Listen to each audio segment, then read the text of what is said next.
La corruption mine la confiance des citoyens envers leurs représentants et les services publics. En décembre 2015, la coalition politique MUD, Mesa de la Unidad Democrática, a remporté 2/3 des places à l'Assemblée nationale. En réponse, le président Nicolás Maduro a expulsé des juges de la Cour suprême afin de les remplacer par des juges favorables à son gouvernement. L'année suivante, la Cour suprême décide de supprimer l'Assemblée nationale dirigée par l'opposition. Elle est remplacée par une Assemblée nationale constituante. Les citoyens ont pu voter pour l'élection de ses membres, mais ils n'ont pas pu voter pour décider si oui ou non elle devait exister. L'ancien président Hugo Chávez avait lui aussi voulu faire la même chose, mais il s'était pour cela d'abord adressé au peuple, afin de lui demander si oui ou non il voulait voir cette assemblée exister sous la forme d'un référendum. Chávez avait acquis la popularité en se rapprochant de son peuple et en cherchant à trouver de réelles solutions à ses problèmes. Il avait notamment réduit la pauvreté de 20% et tenté d'améliorer le système d'éducation et de santé, suite à la montée des prix du pétrole en 2004. Ainsi, Chávez était apprécié par le peuple. Cependant, il s'agissait là de cadeaux empoisonnés, car ses aménagements et ses investissements se basaient sur le cours du pétrole. En effet, Chávez n'avait pas diversifié l'économie. Et quand Maduro prit le pouvoir et que le cours du pétrole baissa, c'est la population qui subit les conséquences en faisant face à une crise économique. Toutes ces actions font perdre aux citoyens la confiance qu'ils avaient en leurs représentants. D'ailleurs, après cette élection, plusieurs pays ont condamné les actes de Maduro et les États-Unis ont mis en place des sanctions financières à son égard. La corruption gangrène le secteur public et compromet la gestion des ressources naturelles. Le Venezuela détient la plus grande quantité de pétrole au monde. L'économie du pays repose donc quasiment intégralement sur l'industrie du pétrole et donc sur l'entreprise PDVSA, Petróleos de Venezuela. Cette entreprise est le résultat de la nationalisation de l'industrie pétrolière en 1976. PDVSA a servi au gouvernement de Nicolás Maduro de s'enrichir tout en détruisant l'industrie pétrolière. En effet, l'entreprise est la scène de nombreuses affaires malhonnêtes. Il est affirmé que PDVSA ferait du blanchiment d'argent pour le gouvernement. Le gouvernement lui prêterait de l'argent en bolivars et se ferait rembourser ses prêts avec l'argent du pétrole vendu à l'étranger en dollars. De même, les avions de PDVSA serviraient à faire du trafic de drogue. En 2002, de nombreux employés de l'entreprise ont voulu s'opposer au gouvernement de Chávez en faisant la grève pendant 2 mois. Le président a en réponse renvoyé 19 000 des 30 000 employés. D'ailleurs, il est à noter que suite à ces 2 mois de grève, le PIB du pays a chuté de 10% et le taux de chômage est passé de 13 à 20%. Ces chiffres nous montrent à quel point le Venezuela est dépendant de son industrie pétrolière. Pour asservir son pouvoir, Chávez a participé à la perte de puissance, voire à la destruction de son industrie pétrolière sur laquelle toute son économie était basée. En 2006, le ministre de l'Énergie Rafael Ramírez est allé jusqu'à affirmer « Le nouveau PDVSA est rouge ». Tout rouge de haut en bas, et que celui qui n'est pas à l'aise avec cette orientation cède sa place, le rouge étant la couleur du parti de Chávez. À cause de cette politique, de nombreux travailleurs de l'industrie pétrolière sont partis s'installer au Canada, aux États-Unis ou en Colombie. En plus de cela, Chávez intégra des membres importants de son gouvernement et vice-versa à l'entreprise pour être sûr de la maintenir de son côté. Maduro, lui, plaça des membres importants de son armée pour s'assurer son soutien. Par exemple, il place en 2017 Manuel Quevedo, un général important de l'armée, comme ministre du pétrole et à la tête de PDVSA. Le motif officiel de cette nomination était de le charger de supprimer la corruption au sein de l'entreprise. Cependant, Quevedo fait partie de la liste des 43 fonctionnaires du gouvernement ayant été condamnés par les États-Unis pour être impliqués directement dans des activités menaçant des institutions démocratiques. La corruption permet au président Nicolás Maduro de renforcer son pouvoir sur le pays. En utilisant la corruption et la malhonnêteté, le président vénézuélien paraît ne servir que ses propres intérêts ainsi que l'enrichissement de son gouvernement. Prenons l'exemple de l'affaire Odebrecht. Odebrecht est une entreprise brésilienne opérant dans la construction ainsi que d'autres domaines. Elle est impliquée dans de nombreuses affaires de corruption dans plusieurs États d'Amérique latine. Odebrecht aurait financé à hauteur de 29 millions d'euros la campagne de Nicolás Maduro. L'entreprise obtenait en échange un accès privilégié au marché public ainsi qu'une législation favorisant ses activités. Maduro, quant à lui, leur a versé 35 millions de dollars pour investir dans des chantiers. 13 chantiers qui ne seront jamais vraiment entamés et qui ne verront jamais le jour. Luisa Ortega, une femme politique vénézuélienne, a dénoncé cette action ainsi que d'autres actions de corruption dans le gouvernement de Maduro quand elle était procureure générale. elle a été obligée de s'exiler en Colombie car elle risquait sa vie dans son pays. D'autre part, le gouvernement de Maduro s'enrichit sur le dos même de la population. En effet, le président vénézuélien a donné à son armée le contrôle des ressources alimentaires. Achetée au taux de change officiel du gouvernement, la nourriture est revendue au marché noir ayant un taux de change plus élevé. Certains produits ne sont pas trouvables ailleurs que sur le marché noir, cependant, s'ils sont dans le pays, c'est que l'armée les a laissés entrer. Et quand la population sort dans les rues pour protester contre sa malnutrition, l'État n'hésite pas à ordonner à son armée de tuer pour parvenir à ses fins.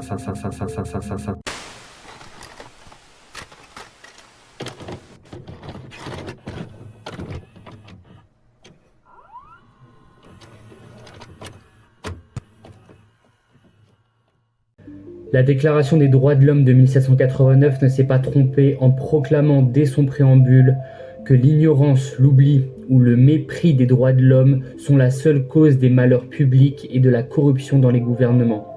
La corruption est donc l'ennemi juré de la démocratie et garantit aux droits de l'homme d'être la meilleure arme pour les combattre. Le 20 mars 2019, le Conseil des droits de l'homme aborde l'examen sur la situation des droits de l'homme dans plusieurs pays, dont le Venezuela. Ils soulignent leurs préoccupations quant à l'impact de la crise actuelle sur le respect des droits de l'homme et plus précisément sur les droits économiques et sociaux. La haute-commissaire aux droits de l'homme, Michelle Bachelet, exprime sa préoccupation quant à la situation du Venezuela. Elle souligne l'importance et l'urgence de l'attention et d'une action internationale. Madame Bachelet s'est également dite préoccupée par le rétrécissement de l'espace démocratique et la criminalisation des manifestations pacifiques et de toute dissidence.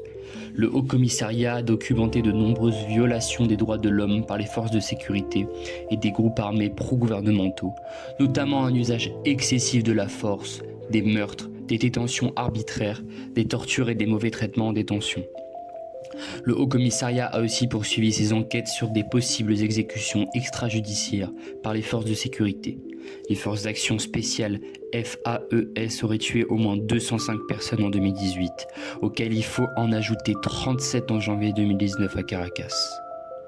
Officiellement, ces morts sont enregistrées comme des pertes au cours de confrontations armées, alors que des témoins racontent que les victimes n'étaient absolument pas armées.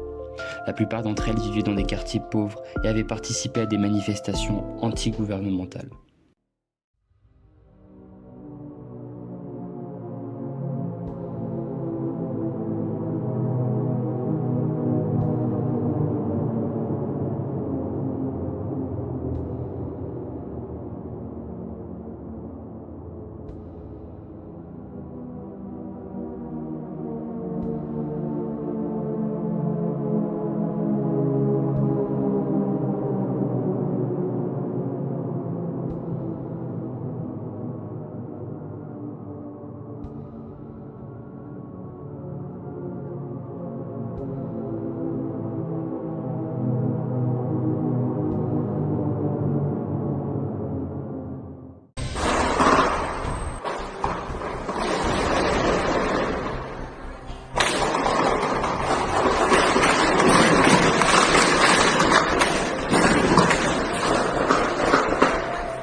Le rapport évoque également les défis auxquels sont confrontées les populations vulnérables comme les enfants, les femmes enceintes, les personnes âgées ou les peuples autochtones à cause de la crise actuelle. La haute-commissaire s'est alarmée des restrictions croissantes à la liberté de la presse et à la liberté d'expression. En effet, les autorités utilisent arbitrairement la loi de la haine pour arrêter des journalistes, des leaders à l'opposition politique, ou bien simplement des gens qui ont un avis dissident au parti en place, ce qui amène à l'autocensure en détriment du droit à l'information.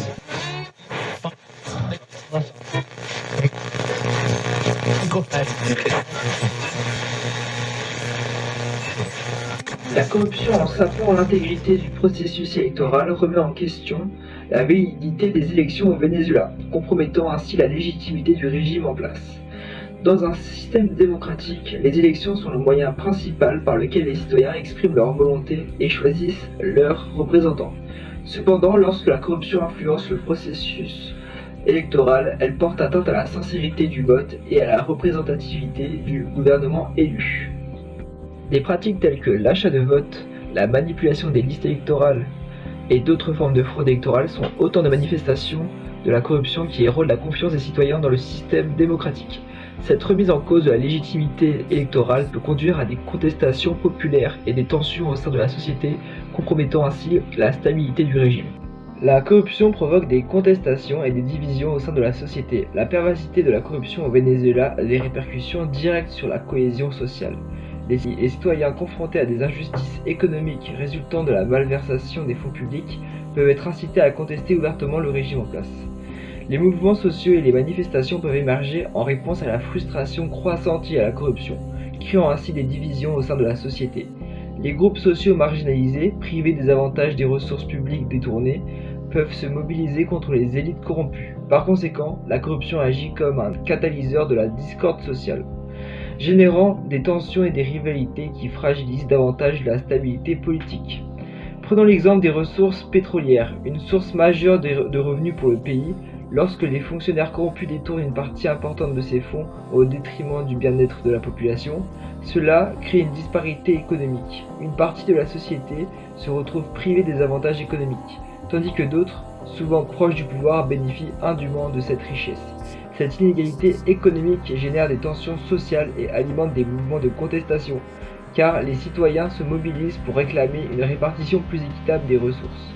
Ainsi, la corruption agit comme un catalyseur des divisions au sein de la société vénézuélienne. La corruption crée des tensions et des conflits avec la communauté internationale. La corruption au Venezuela ne se limite pas à ses frontières nationales et crée des tensions significatives avec la communauté internationale. Les pratiques corrompues au sein du gouvernement vénézuélien peuvent compromettre les relations diplomatiques et économiques avec d'autres nations. La perception d'un manque de transparence et de responsabilité peut entraîner des sanctions internationales, isolant davantage le régime vénézuélien.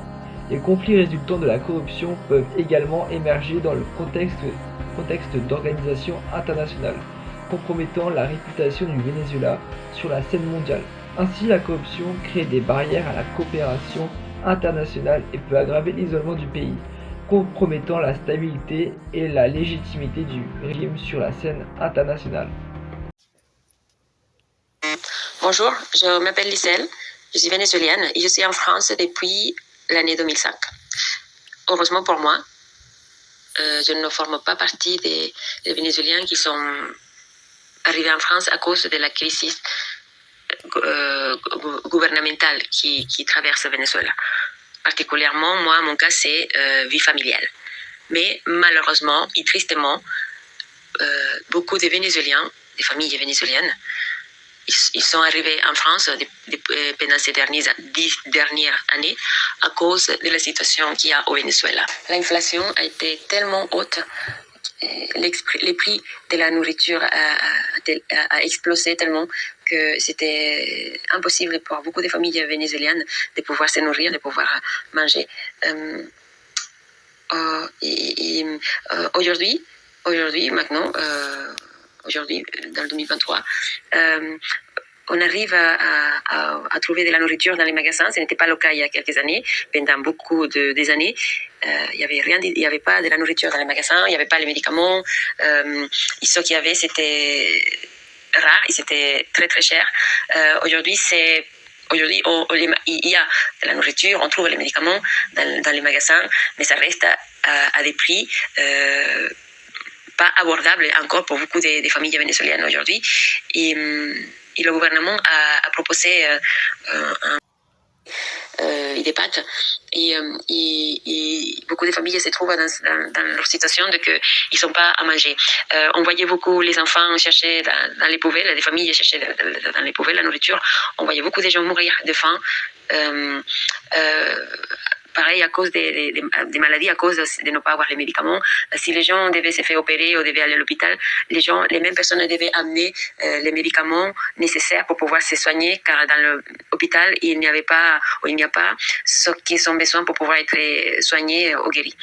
Également, ces gouvernements, mais le gouvernement, comme dans toute dictature, s'impose et fait beaucoup de morts quand il y a des manifestations ou quand les gens ne sont pas d'accord avec eux. Il y a beaucoup de morts, il y a beaucoup de représailles contre le peuple. Beaucoup de Vénézuéliens, ils sont partis aussi de Venezuela à cause de ça, des trains d'Angers, des trains d'Angers, oui,